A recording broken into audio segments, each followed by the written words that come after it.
cracking day for it. What I'm going to do here is just introduce you to two habitats very briefly. I'm aware these are very short videos that just give you a sense of the place, but we're going to look at salt marsh and we're going to look at mudflats, both key habitats down by the sea.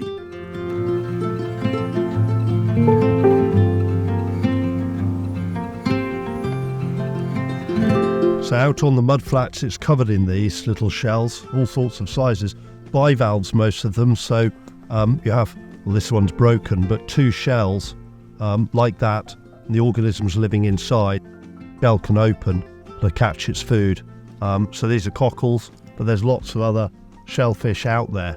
And that's really important because they're providing key protein source for the birds in those winter months when they need that extra warmth to survive. Both the cold, but also cold and wet, which is a particular issue here in the UK.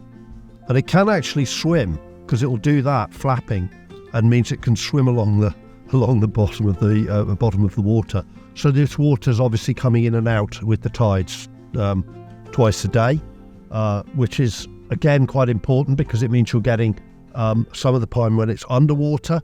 That's bringing certain animals to the surface, and other times when the water's receded, and then other animals will be up on the surface. So the birds are getting different food at different times of day. And you'll often see they'll run down to near the water's edge, following where the latest things have been revealed from the tide.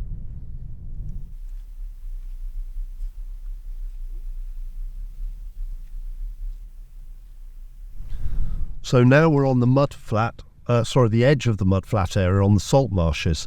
And these habitats are particularly important in lots of England and South Wales.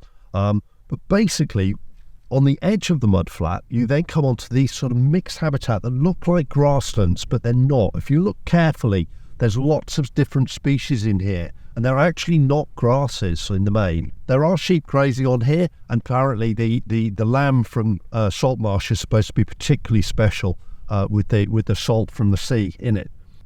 This is a really important habitat combined with the mudflats, but also in its own right. It's an important feeding area. There's actually a goose dropping just in front of me, and you'll quite often see big flocks of geese coming and feeding on these areas. They tend to be quite expansive, and particularly if you go to places like the North Norfolk coast, you go down around Kent, you go into some of the areas in South Wales, you get these massive areas of both mudflats and then these salt marsh. Why are they so important? Well, one, they're another area which is rich in food. They're getting the nutrients and things brought in by the sea twice a day on the tides. This will be part submerged quite often, and sometimes of year even submerged when you've got a particularly high tide. And there'll be animals and small plankton-based organisms. There'll be some shellfish being washed up, and there'll be fish obviously coming in. So you get this nutrient flushing twice a day. There's a lot of food coming in.